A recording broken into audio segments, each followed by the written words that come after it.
los propósitos de esta reunión es para conocer la voluntad de Dios, el propósito de Dios para nuestras vidas, para el mundo, para la humanidad y para su iglesia. Vamos a leer en el último libro de la Biblia. Ya ustedes saben cuál es el último libro, que es el libro de Apocalipsis.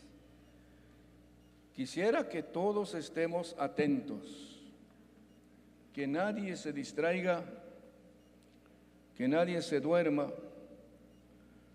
y que nadie deje de escuchar. Apocalipsis capítulo 21, comenzando con el versículo 1.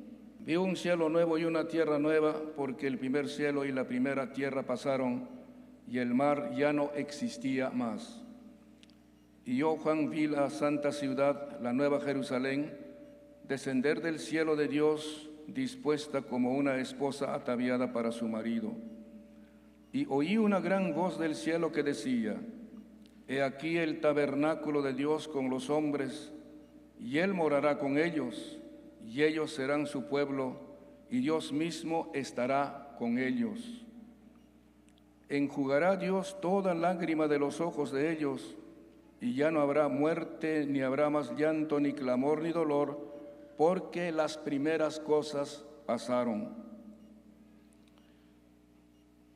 Y el que estaba sentado en el trono dijo: He aquí yo hago nuevas todas las cosas. Y me dijo: Escribe, porque estas palabras son fieles y verdaderas. Y me dijo: Hecho está, yo soy el Alfa y la Omega, el principio y el fin. Al que tuviere sed, yo le daré gratuitamente de la fuente del agua de vida. El que venciere heredará todas las cosas, y yo seré su Dios, y él será mi hijo. Pero los cobardes e incrédulos, los fornicarios, los abominables y homicidas, los fornicarios y hechiceros, los idólatras y todos los mentirosos tendrán su parte en el lago que arde con fuego y azufre, que es la muerte segunda. Y vamos a poner nuestra atención en esta última parte, el versículo 8, que comienza con esa palabra pero los cobardes. ¿Quiénes más? ¿Quiénes más? Homicidas, los fornicarios y hechiceros, los idólatras y todos los mentirosos tendrán su parte en el lago que arde con fuego y azufre, que es la muerte segunda. Les decía en una disertación anterior, a muchos no les gusta el infierno, o bien lo consideran algo espantoso o algo que es una especie de fábula, de mito, que no es algo real.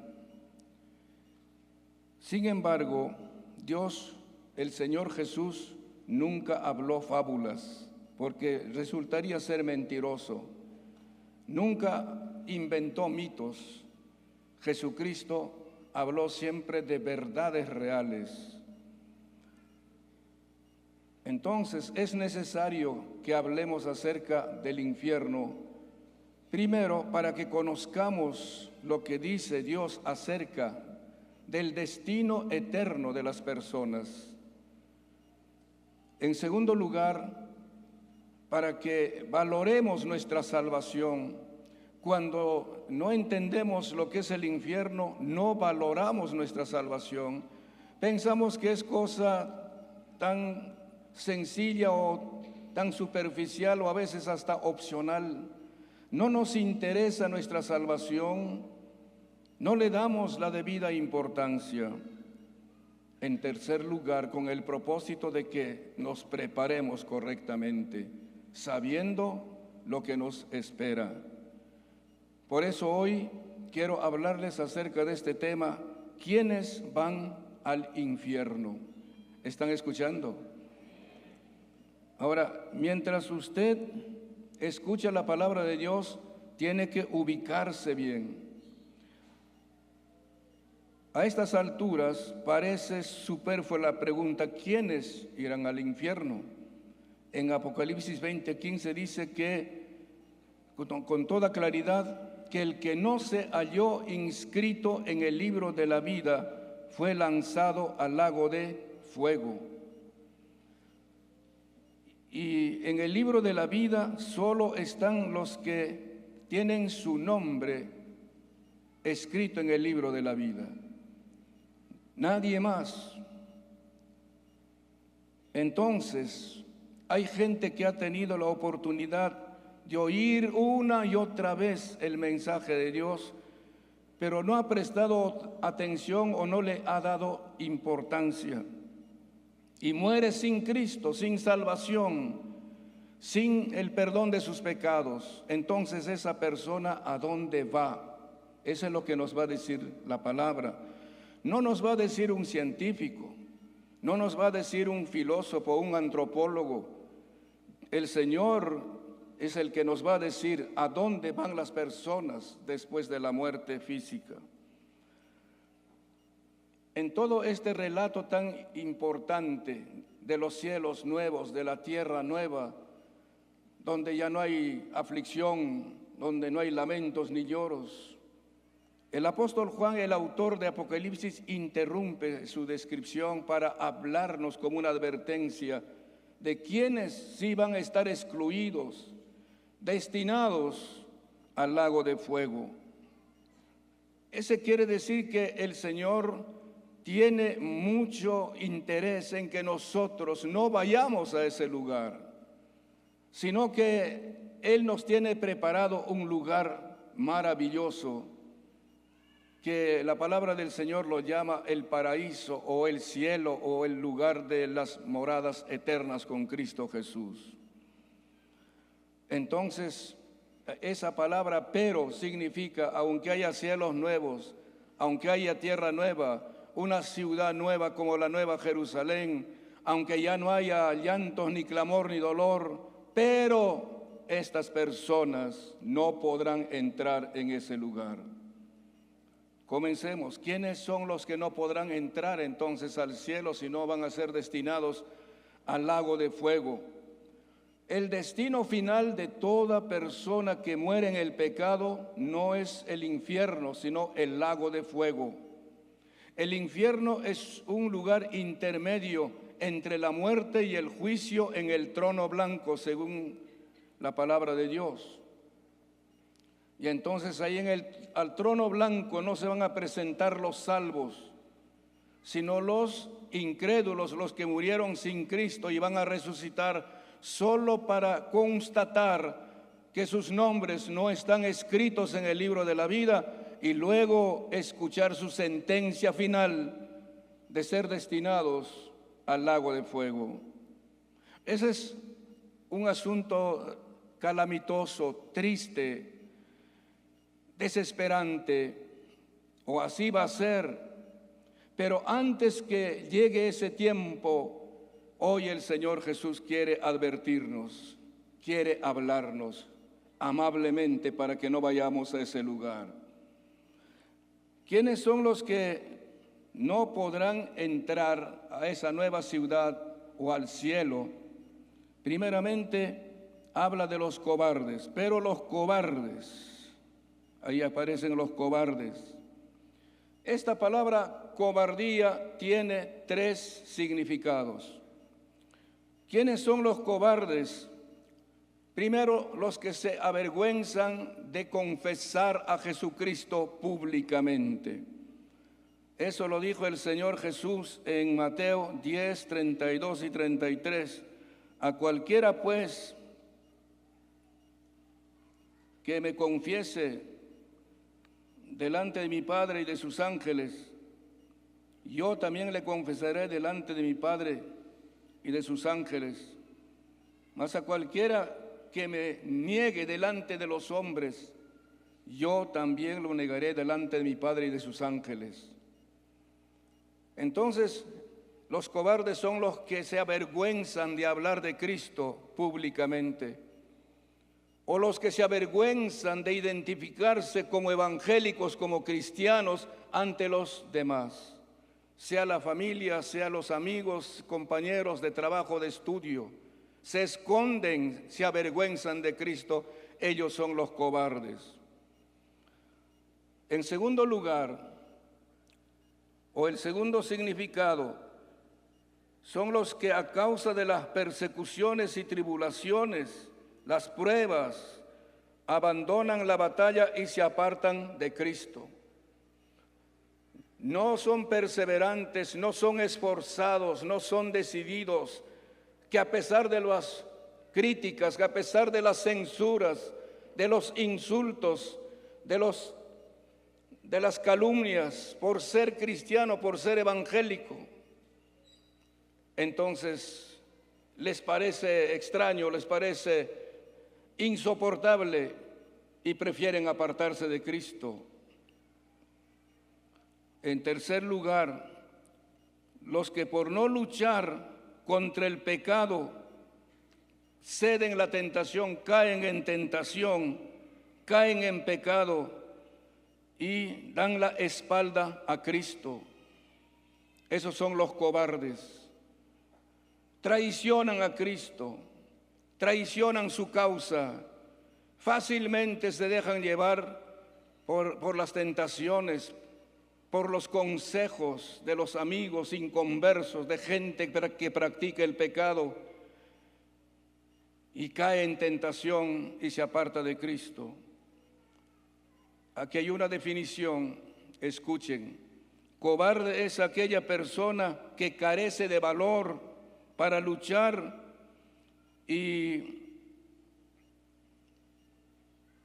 entonces no tiene el valor de luchar contra el pecado, contra la tentación y contra Satanás, y abandona su causa, traiciona su causa. Quiero que entendamos que las personas que se apartan de Cristo traicionan a Jesucristo. Es como si por la espalda de Cristo lo estuvieran disparando. Es como si le escupieran a Cristo en cara, como diciéndole: prefiero yo el baile, prefiero yo la borrachera, prefiero yo estas cosas que a ti. Estos son los cobardes. ¿Me están escuchando? Y dice la palabra que estos cobardes no podrán entrar al cielo, sino serán destinados al lago de fuego, a menos que se arrepientan. En segundo lugar están los incrédulos. En este grupo se hallan no solo los que dicen que no creen, sino también muchos de los que dicen que creen. Hay mucha gente que dice que cree en Dios. Cuando usted va por las calles o por los mercados hablando de Cristo y le dice a la gente: cree en Jesucristo, dice: claro, ¿quién no va a creer? Cree en Dios, dicen: sí, yo también creo en Dios. Pero nunca se arrepienten de sus pecados, nunca dejan de hacer lo malo, nunca se apartan de las cosas que a Dios ofenden. Eso se llama una creencia racional. ¿Qué es una creencia racional? Es cuando solo creen con la mente, pero no lo cree de corazón. Porque si la persona creyera de corazón, por ejemplo, si el Señor le dice: deja de mentir, se aparta de la mentira. Deja de engañar, se aparta del engaño. Deja de emborracharte, se aparta de la borrachera. Y eso es lo que dice la Biblia. Entonces, los incrédulos son las personas que dicen que creen, pero nunca actúan de acuerdo a lo que creen. En ese sentido, La palabra del Señor dice, y esta es la condenación, que la luz vino al mundo y los hombres amaron más las tinieblas que la luz, más al pecado que la luz, más al pecado que a Jesús, porque sus obras eran malas. Porque todo aquel que hace lo malo aborrece la luz y no viene a la luz para que sus obras no sean reprendidas. Mas el que practica la verdad viene a la luz para que sus obras sean manifiestas en Dios. No es suficiente decir que uno cree. Santiago dice, porque Satanás también cree en Dios y se asusta y tiembla ante Dios. Pero Satanás nunca se arrepiente de esa maldad que cometió. Hay gente que dice que cree en Dios, como Satanás también dice que cree en Dios. Lo peor de los seres humanos es que ni siquiera tiembla por haber pecado. Satanás por lo menos tiembla ante Dios, tiene miedo, aunque nunca se arrepiente. Así que en la segunda lista están los incrédulos. Los incrédulos ya tienen su carta de ciudadanía en el lago de fuego. Hermanos y amigos, sin el ánimo de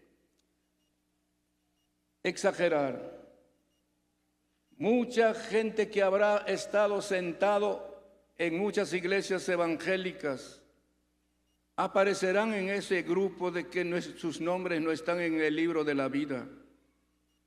Porque hay gente que asiste meses y años y nunca se arrepiente. Y nunca deja de hacer lo malo. Sigue haciendo las cosas de pecado. En esas condiciones le sorprenderá entonces la venida del Señor Jesús. Por eso es necesario que nuestra fe sea sincera. Si yo creo en Dios, tengo que vivir de acuerdo a su palabra. Si la palabra de Dios me dice que debo perdonar al que me ofendió o al que ofendí, tengo que perdonar. Si guardo rencor, si guardo amargura y enojo por todo el tiempo en mi corazón, entonces mi fe no vale nada. Santiago dice, la fe sin obras es muerta. Si el Señor me dice en su palabra que tengo que pagar todas mis deudas y yo ando con mis deudas, me olvido, inclusive hago daño a la gente, engaño a la gente, defraudo, entonces mi fe no vale nada. La fe tiene que traducirse en hechos. Si una pareja de personas, hombre y mujer, escuchan una y otra vez la palabra de Dios y dice, no puedes vivir así sin casarte porque estás viviendo en fornicación, pero no se preocupa por poner en orden su vida, no se casa, lo considera como algo innecesario, sin embargo canta y ora, esa fe no sirve para nada. La fe tiene que estar acompañada de las obras. ¿Me están escuchando? Así que hay que ponernos en orden. Hay que ponernos de acuerdo con Dios lo más pronto posible. Tercero, los abominables. ¿Quiénes son los abominables? Los que hacen obras aborrecidas por Dios. Los abominables son aquellas personas que hacen cosas que Dios aborrece. En Job 15:16 dice, cuanto menos el hombre aborrecible. Y en el Salmo 14:1 dice el necio en su corazón, no hay Dios, se han corrompido, hacen obras abominables, aquellos ateos materialistas que dicen que no hay Dios, hacen obras abominables. En Tito 1:15 y 16 dice, todas las cosas son puras para los puros, Mas para los corrompidos e incrédulos nada les es puro, pues hasta su mente y su conciencia están corrompidas. Profesan conocer a Dios, pero con los hechos lo niegan, siendo abominables y rebeldes, réprobos en cuanto a toda buena obra. Según el Antiguo Testamento, los pecados más abominables son la idolatría. ¿Están escuchando? La idolatría es abominable delante de Dios. El segundo pecado abominable es la hechicería. Tanto el que practica la hechicería o el ocultismo, como el que consulta, como el que hace uso del ocultismo. Es abominable eso. Y el tercer pecado abominable en el Antiguo Testamento son las relaciones sexuales ilícitas, relaciones sexuales incorrectas, incluyendo el adulterio, la fornicación, el homosexualismo, el lesbianismo y toda forma ilícita de relaciones sexuales es abominable delante de Dios. Pero según el Nuevo Testamento, ¿están escuchando?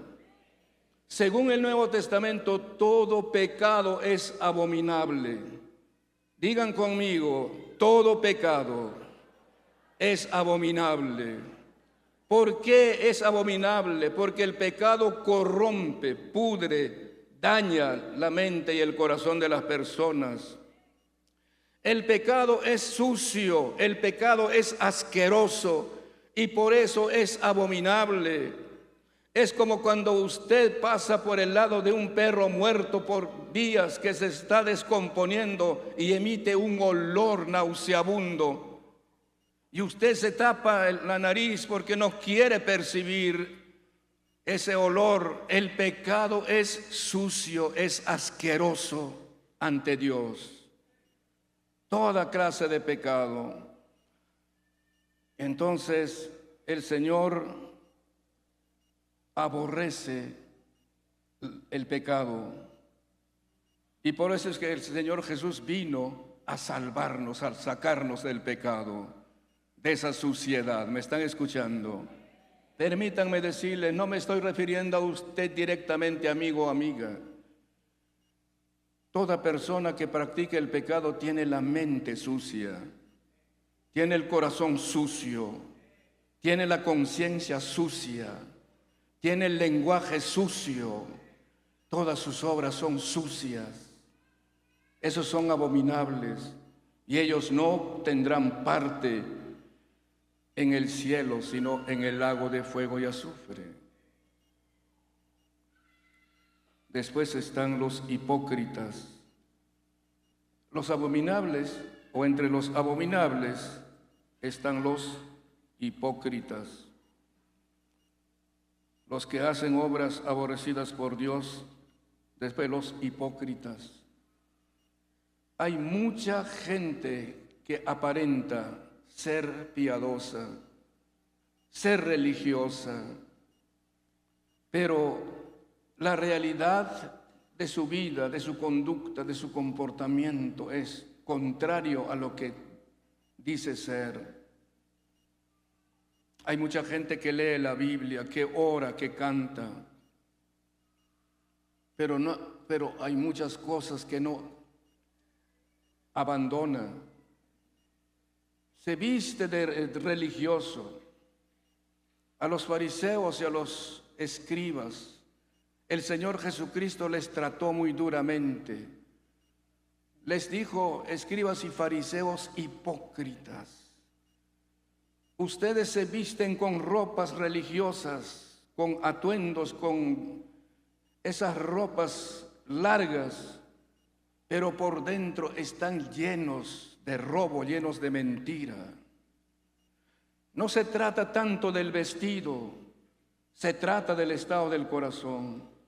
Ahora hay mucha gente que se preocupa por el vestido, que hay que vestirnos correctamente está bien, que hay que vestirnos decentemente está bien, pero no se trata solo del vestido. permitan que les diga, hay mucha gente que se pone el hábito del Señor de los milagros por el mes de octubre, pero pasado eso sigue cometiendo toda clase de pecado. Eso es hipocresía, esa es una piedad falsa. ¿Me están escuchando? Los hipócritas tampoco podrán entrar al reino de los cielos. Después en la lista aparecen los homicidas. ¿Quiénes son los homicidas? El que quita intencionalmente la vida del prójimo. Y la gravedad de este pecado está puesta de relieve en Génesis 9:6. Dice, el que derramare sangre de hombre, por el hombre su sangre será derramada, porque a imagen de Dios es hecho el hombre. Nadie tiene derecho de quitar la vida a otra persona. La vida es sagrada. Dios respeta, Dios honra la vida, porque Él es el autor de la vida. Y entonces en Génesis, lo que acabo de leer dice, si alguien derrama la sangre de una persona, por el hombre debe ser derramada la sangre de esa persona, porque todo hombre y toda mujer es creado a imagen de Dios. ¿Qué está diciendo? Hay pena de muerte. Porque al matar o quitar la vida a otra persona, ya perdió su derecho de vida, no tiene ningún derecho de matar a otro. Lo que pasa es que nuestras leyes son tan indulgentes, nuestras leyes son tan complacientes. Yo puedo leerles muchos versículos de la Biblia. Por ejemplo, y me voy a adelantar, dice, si una persona, un hombre, viola a una virgen, dice la Biblia, debe morir por haber violado a esa virgen. Y si un hombre casado viola a otra mujer o tiene relaciones sexuales con otra mujer que no es su esposa, ambos deben morir. Y la manera de aplicar la justicia no es la venganza del hombre, es la justicia. Los jueces deben aplicar eso. Y dice, o bien pueden ser apedreados, y eran apedreados, o los dos quemados por haber cometido esa vileza. ¿Están escuchando? Eso dice la Biblia.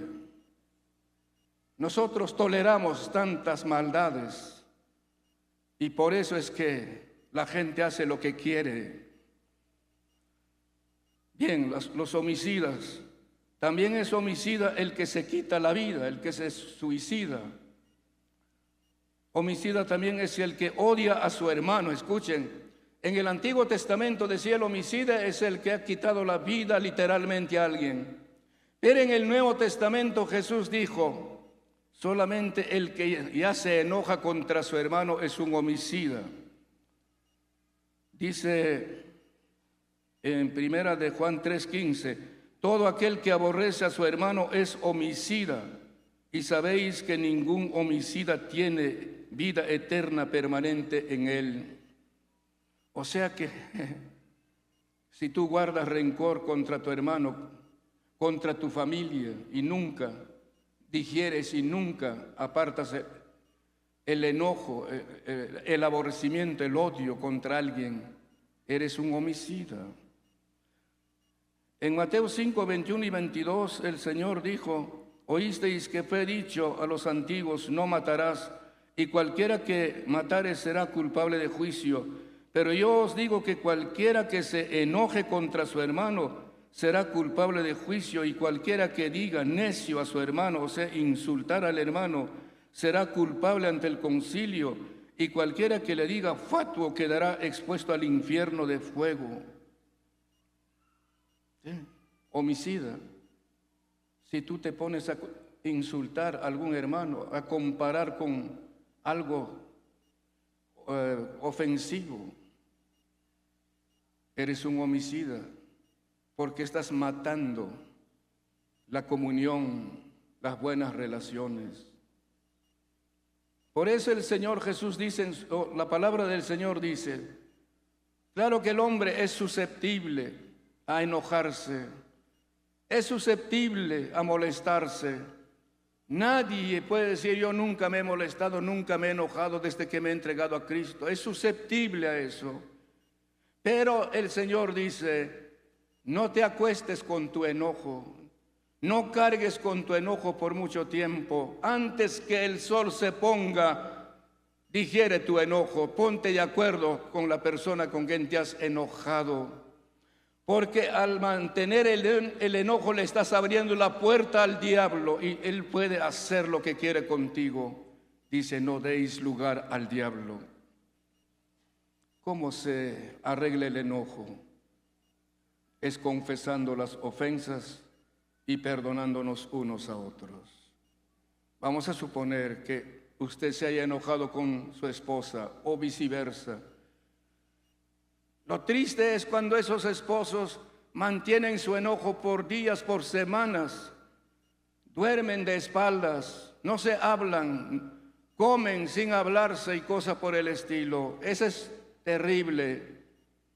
El Señor dice, puedes enojarte, pero antes de acostarte, pídele perdón a tu esposa y dile, no podemos acostarnos enojados. Perdóname por haberte enojado. O te perdono por haberme enojado. Se piden perdón y se acuestan en paz y duermen profunda y plácidamente. ¿Qué les parece? Eso es lo que dice el Señor. Pero también homicida es el que provoca directa y voluntariamente el aborto.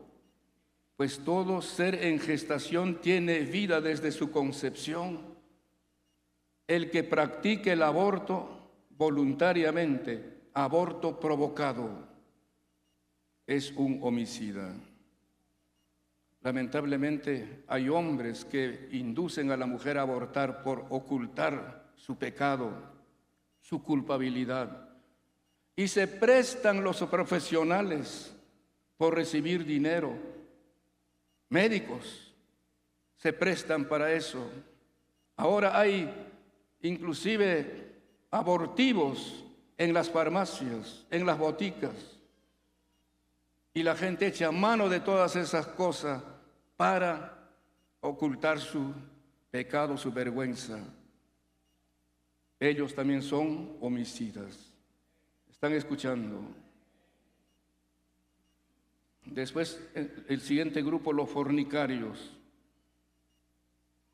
Tampoco los fornicarios tendrán su parte en el cielo. ¿Qué es la fornicación? Cualquier clase de impureza sexual, incluyendo el adulterio. En 1 Corintios 5:1 la palabra del Señor dice, de cierto se oye que hay entre vosotros fornicación, y tal fornicación ni aun se nombra entre los gentiles, tanto que alguno tiene la mujer de su padre. La fornicación corrompe la mente, el alma y el cuerpo. 1 Corintios 6:15 al 20 dice, ¿no sabéis que vuestros cuerpos son miembros de Cristo? Quitaré pues los miembros de Cristo y los haré miembros de una ramera, de ninguna manera. ¿O no sabéis que el que se une con una ramera es un cuerpo con ella? Porque dice, los dos serán una sola carne. Pero el que se une al Señor, un espíritu es con él. Huid de la fornicación. Digan conmigo, huid de la fornicación. Cualquier otro pecado que el hombre cometa está fuera del cuerpo, mas el que fornica contra su propio cuerpo peca. Y para los evangélicos, ¿cuántos de ustedes son hijos de Dios en esta mañana? Levanten su mano los que ya son hijos de Dios, están seguros que sus pecados son perdonados, que ya son salvos por la fe en el Señor Jesucristo.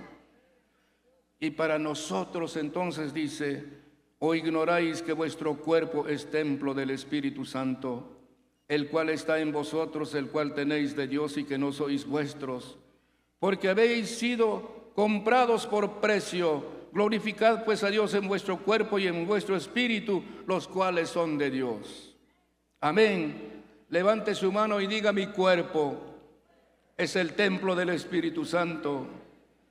Mi cuerpo ya no es para la fornicación, Ya no es para la perversión sexual, no es para la contaminación sexual. En mi cuerpo, diga, en mi cuerpo habita el Espíritu Santo. Gloria a Dios. Amén.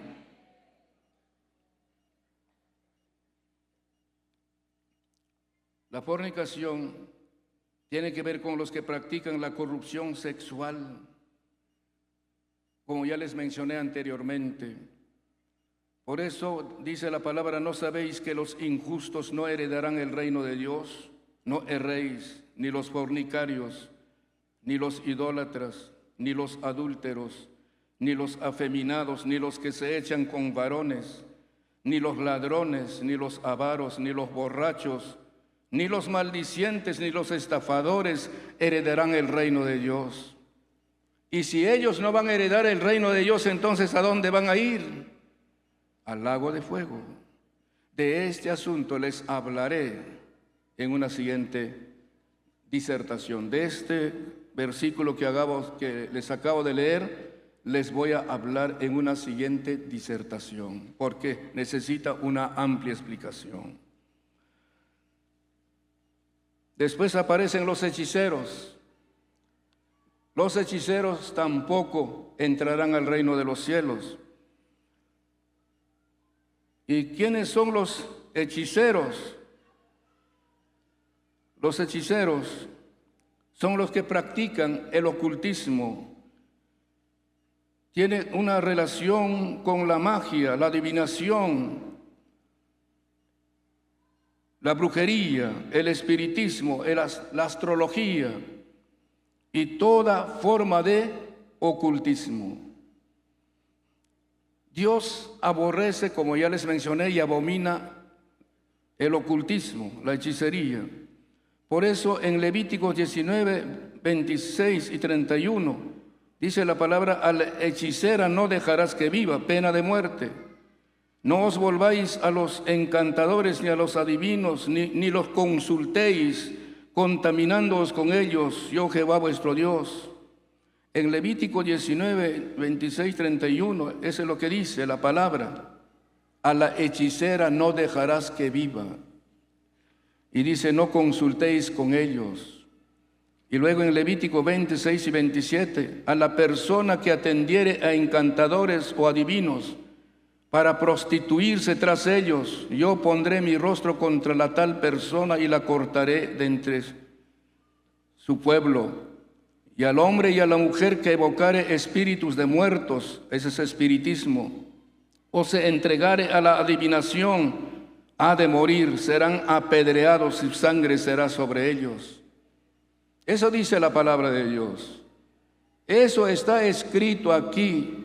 No dice la religión, más bien la religión pasa por alto todo eso.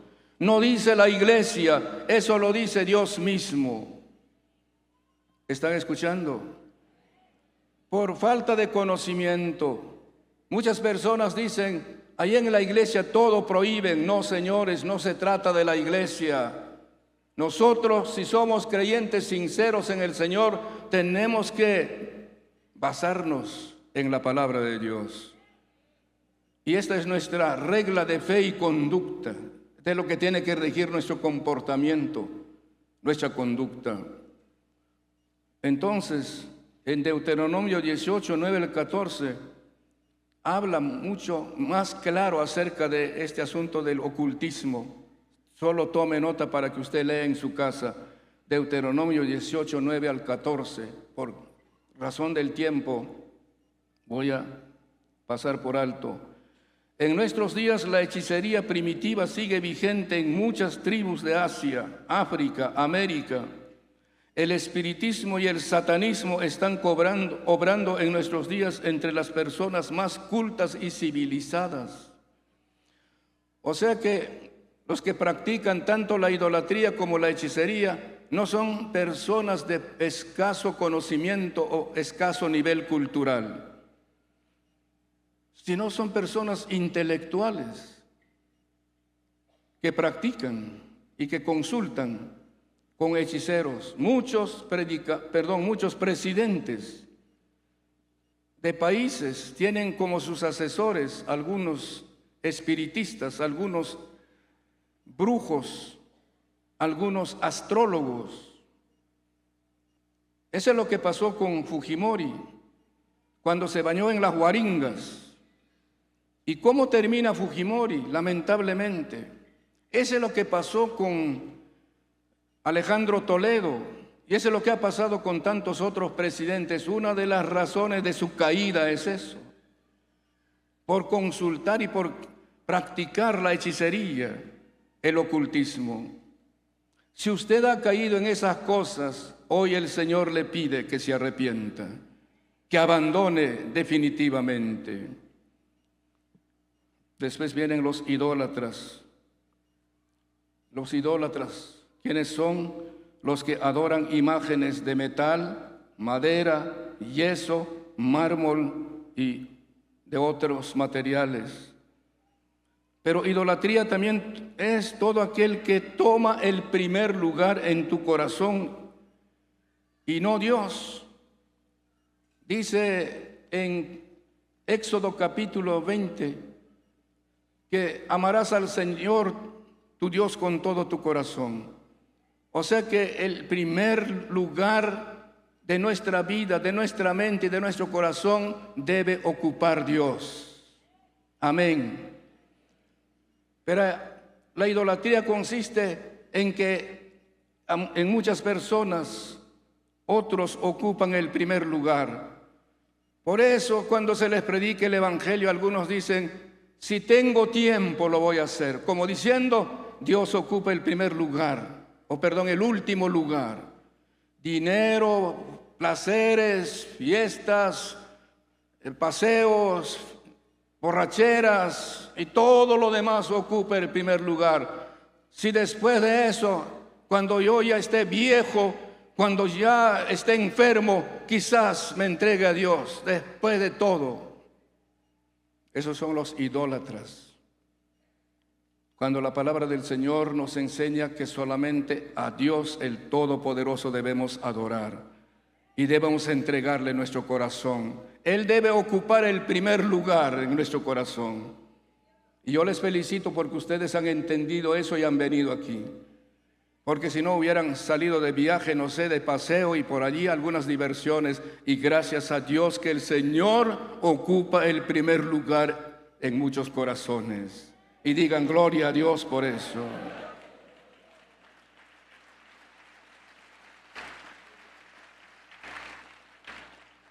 Unos adoran ídolos de carne, otros a ídolos de papel, otros ídolos de moneda y de joyas.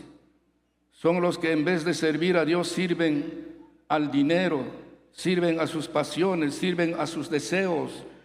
Por eso Pablo llama idolatría a la avaricia, al amor al dinero en Colosenses 3:5. Haced morir pues lo terrenal en vosotros: fornicación, impureza, pasiones desordenadas, malos deseos y avaricia, que es idolatría. Eso de estar cargando imágenes, ¿quién lo inventó? ¿Quién enseñó eso? Eso jamás enseñó el Señor. Dios es un Dios vivo que no necesita que se lo cargue. Ni siquiera, Él dijo en Éxodo capítulo 20, no vas a hacer nada, no vas a fabricar con tus manos nada parecido a Dios, nada parecido al que está en el cielo, nada parecido al que está en la tierra, o sea, parecido a los hombres, nada parecido a los muertos, a los papas y a los quien quiera, nada. Porque Dios se enoja por hacer esas cosas. A Dios no lo puedes comparar con un muñeco. A Dios no lo puede comparar con un yeso. A Dios no lo puede comparar con cualquier figura. Él es todopoderoso.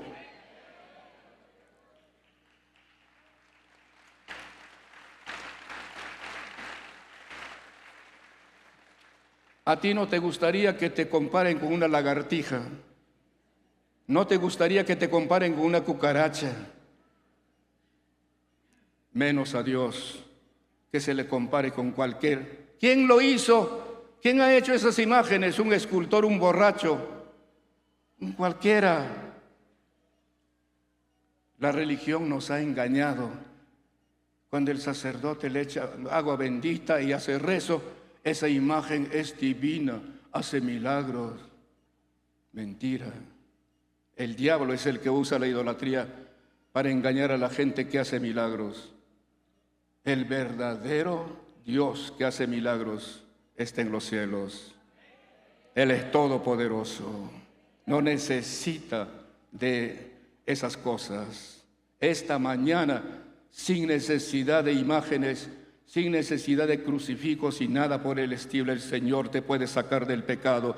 El Señor te puede perdonar de todo. El Señor te puede sanar de toda enfermedad. Porque Jesucristo es el que vino a hablarnos de ese Dios eterno. Y terminan la lista: todos los mentirosos también tendrán su parte en el lago de fuego. El adjetivo todos indica que hay mucha gente mentirosa en el mundo. Y hay toda clase de mentiras. Entonces, la mentira que parece inocente y jocosa, como la llama la moral católica romana, cuando dice pecado venial, cuando la Biblia las considera graves y mortales a todos los pecados. Santiago dice: porque cualquiera que guarde toda la ley, pero ofendiere en un punto, se hace culpable de todos. Las mentiras perjudiciales, los engaños de toda especie y de los que ni los grandes hombres están exentos. Ahora hay tanta mentira en el mundo. Cómo los políticos mienten fácilmente. Nos mienten. Yo no he agarrado ni un sol, dice. Y después lo encuentran que con millones se ha dejado comprar. Ha caído en el soborno. Y mienten y mienten y mienten. Si no se arrepienten, ¿dónde van a tener su lugar? No solamente aquí en la cárcel de Diroes, van a tener su parte en el lago que arde con fuego y azufre. Lamentablemente, habrá que predicarles el evangelio antes que la muerte los sorprenda. Lamentablemente, Alan García se quitó la vida, aún a pesar de haber estado presente en muchas reuniones, habiendo cantado a veces hasta como si fuera evangélico. Estaba cantando en una reunión de evangélicos en el Día de Acción de Gracias, pero no fue capaz de decir: yo también necesito a Jesús y que perdone mis pecados. Dios siempre da una oportunidad a las personas para que se arrepientan, y esta mañana usted le está dando esa oportunidad. Si usted rechaza y no aprovecha de la oportunidad, ya será culpable de todo. Cuán cierto es cuando la palabra del Señor dice: solo Dios es veraz y todo hombre mentiroso. ¿Cuántas veces habremos mentido? Aún después de habernos entregado al Señor, seguimos mintiendo para salir de un apuro. Perdonen, queridos hermanos y amigos. A veces los policías nos enseñan a mentir. Lo digo con mi corazón quebrantado. A veces los padres mismos enseñan a sus hijos a mentir. Los abogados enseñan a mentir. Hubo un caso de una institución religiosa cuando un evangélico fue denunciado por un acto de delito que había cometido dentro de la institución. Y entonces, para ir ya a la entrevista ante el juez, su abogado le dijo: vas a decir que no lo conoces a ese hombre, quien fue tu director en la institución donde estudiaste. lo vas a negar rotundamente que no lo conoces. Así que este hombre con su director estaban frente al juez. El juez le dijo, ¿conoces a este señor? Él dijo, no, no lo conozco. Así como Pedro dijo de Jesús, no lo conozco, ni sé quién es. Nunca lo he visto a él. Y entonces el director sacó todos los documentos, entre ellos diploma de graduación, fotografías que se habían tomado una y otra vez. Dijo, yo tengo las pruebas de que ese hombre estudió en la institución donde yo era director. Y entonces, pero como el abogado le había insinuado a mentir, siguió diciendo, esa es mentira, yo no lo conozco. ¿Me están escuchando? Salieron de allí del comparendo. El hombre estaba yéndose a su casa. Este hombre que mintió le dio paro cardíaco y murió. Pero ¿cómo murió? Mentiroso para irse a ese lugar terrible. Dios en su justicia trata las cosas en su lugar. Mejor es decir la verdad, aunque nos duela. ¿Me está escuchando?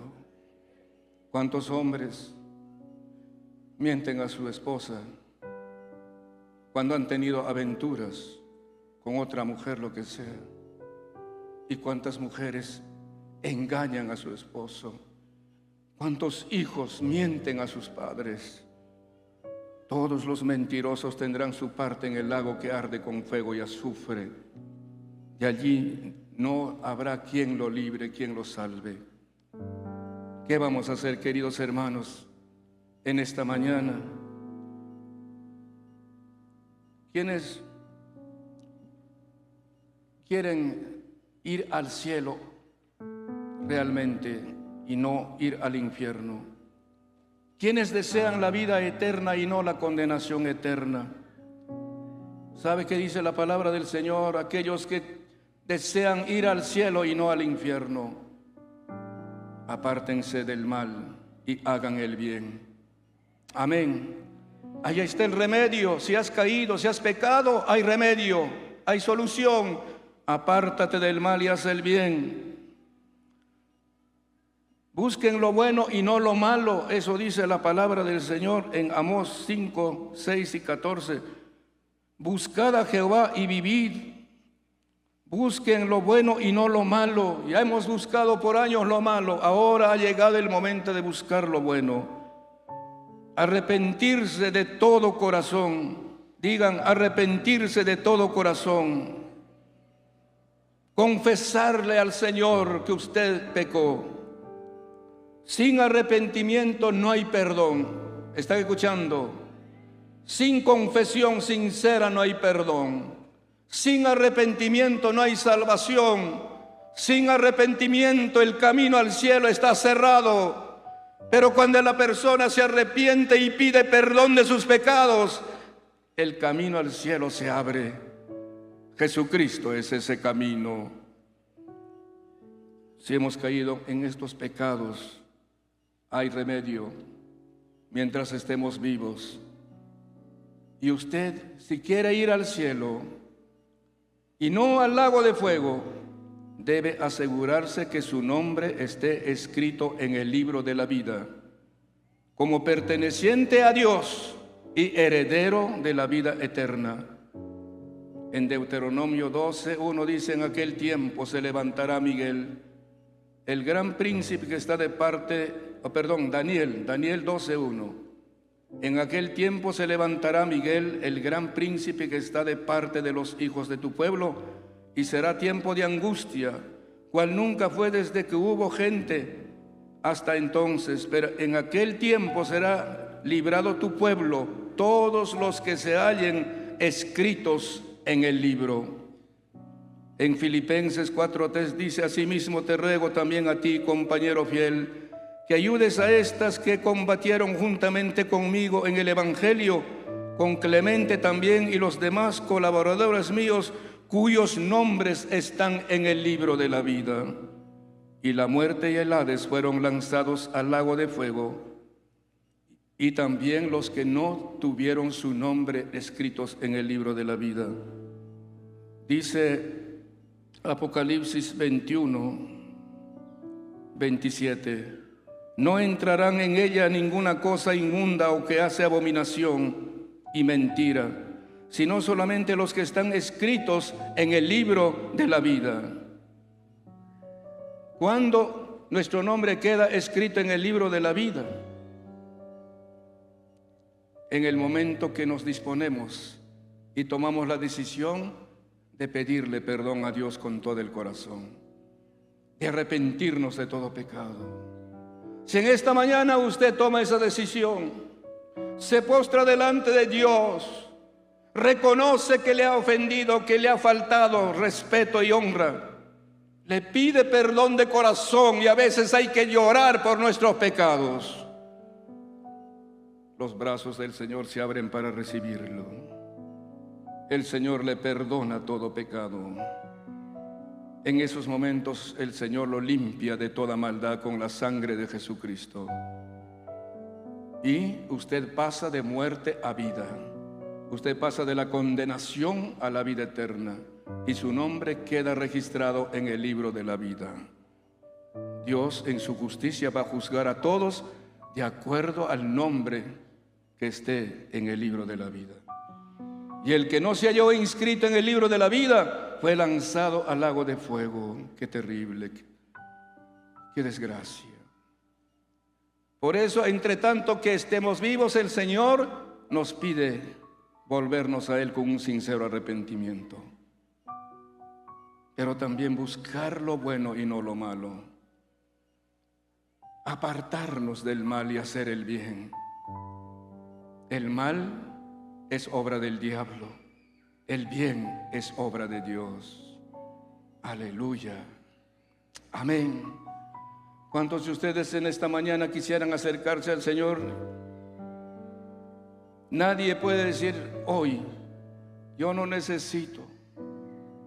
Posiblemente usted habrá caído en algunos de estos pecados, pero casi por lo general en la mentira, en el engaño, en la farsa. Necesitamos volvernos a Dios y decirle sinceramente que nos arrepentimos y no lo vamos a volver a hacer. Nos cuidaremos después y el Señor nos ayudará a vencer estas tentaciones. Ya no lucharemos solos, lucharemos con la ayuda del Señor.